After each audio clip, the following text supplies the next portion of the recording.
บสวัสดีครับเพื่อนๆทุกคนวันนี้เราจะมาเล่นเกม Dynasty Legends 2 นะครับทำเควสกันต่อเลยยกทัพปราบตังโต๊ะหรือเปล่า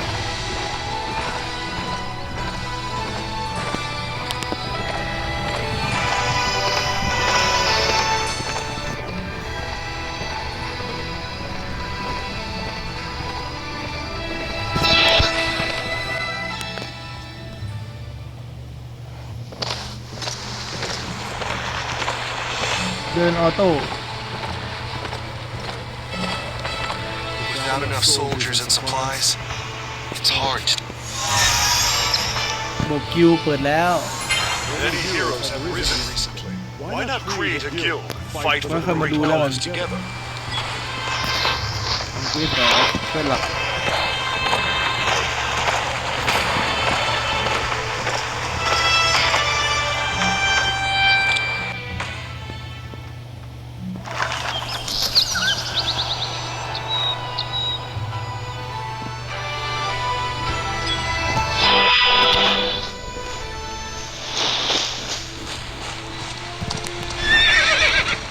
Trashery!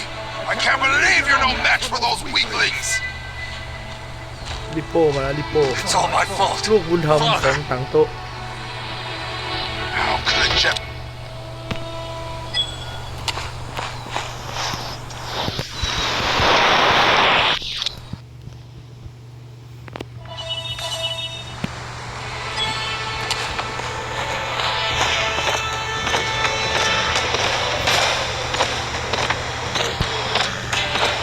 Now Dongzhou is still entrenched in Luoyang, manipulating the Emperor. I'll kill him.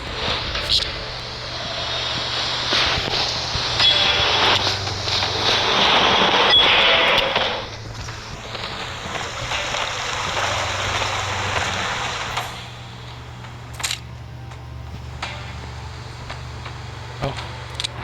คนละเควสกันเหรออ๋อไป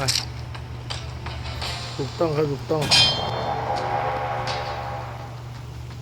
The enemy camp is up ahead.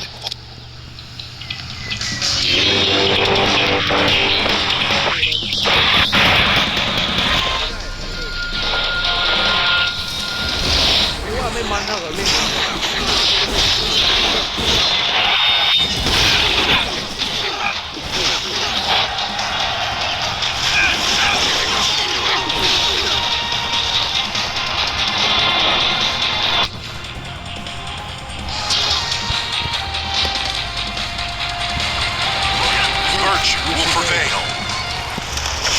เอาปีมาแล้ว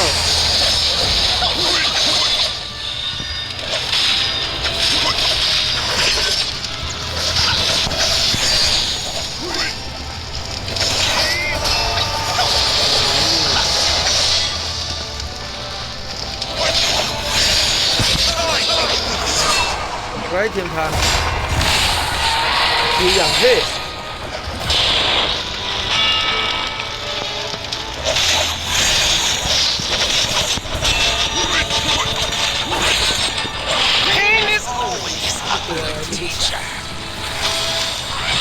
ที่อยู่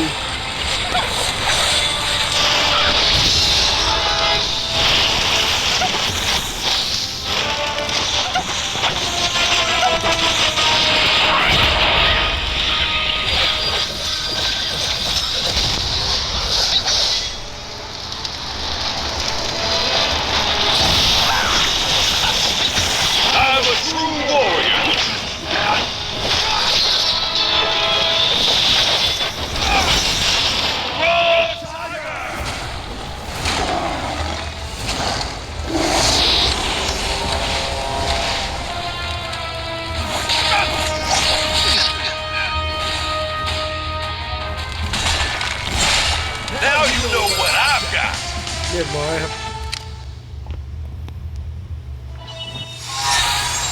ชิงชัยใต้ล่าเปิดแล้ว The challenger has unlocked. It's time to compete with other players in the fair arena.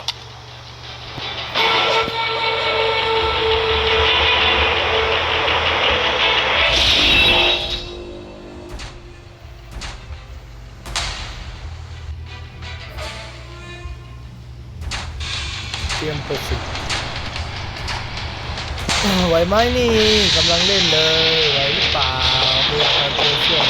ให้ช่วย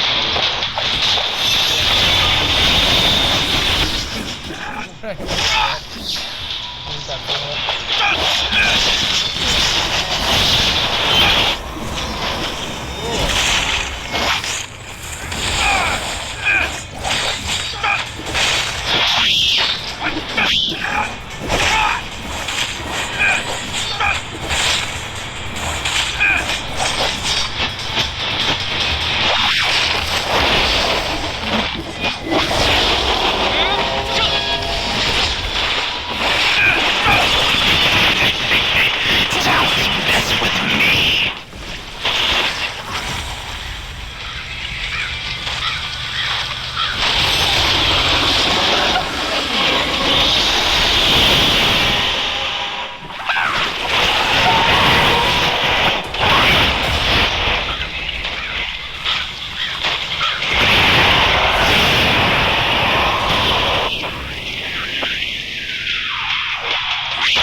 ตัวนี้นี่อยู่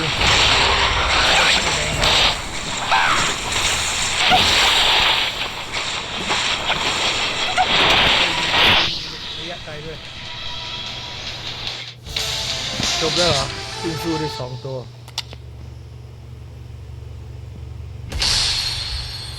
แรกเข้าสนาม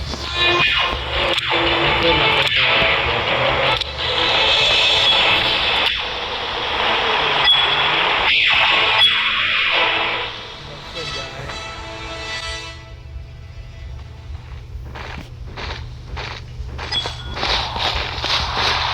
ภาพมันสวยมากเลยผมว่าเกมนี้นะ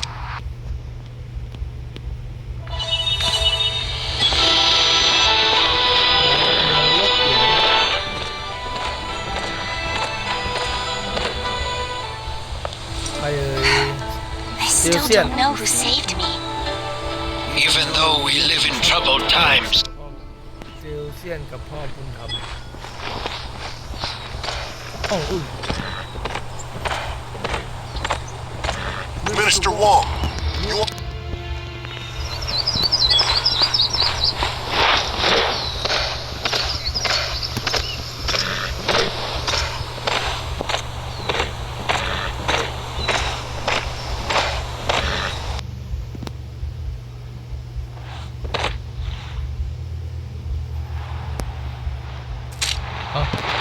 กดผิด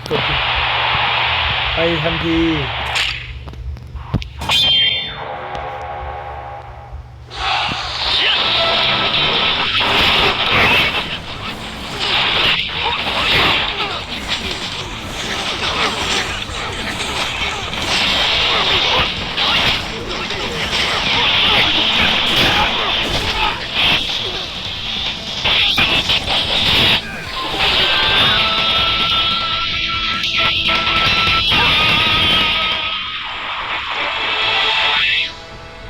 อลังการมากครับเป็นวิธีการเดินแบบนี้นะครับ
นะครับปิดจับไป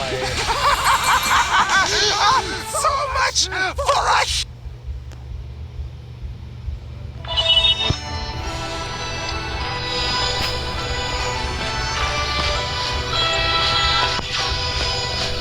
เพื่อนๆคนไหนสนใจอยากลองเล่นด้วยก็โหลดมาเล่นนะครับ Dynasty Legend 2 นะครับผมไม่มั่นใจใน OS โหลดได้หรือเปล่าแต่ผมใช้ Android ผมโหลดในแอป Play Store ไปคลิปหน้าไว้โอกาสหน้าจะทำคลิปใหม่มาลงนะครับคลิปนี้ขอตัวไปทำธุระกันละบ๊ายบายครับเพื่อนๆชอบกดไลค์ใช่กดแชร์นะครับฝากกดติดตามให้ด้วยนะครับเพื่อเป็นกำลังใจให้ผมทำคลิปใหม่ๆต่อไปลาแล้วครับ